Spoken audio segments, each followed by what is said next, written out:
बम गांजा पीला मूड ताजा ताजा ताजा ताजा ताजा ताजा हो जाए। बोली बोली बाबा बैजनाथ की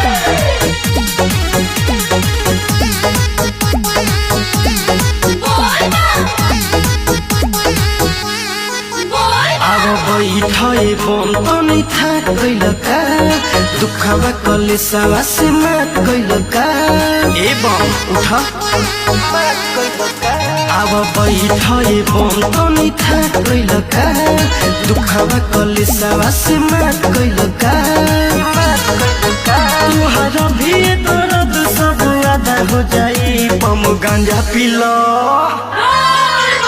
बम गांजा पीला मूड ताजा ताजा हो जाई। बम गांजा पीला मूड ताजा ताजा हो जाई। बम गांजा पीला मूड ताजा ताजा हो जाए।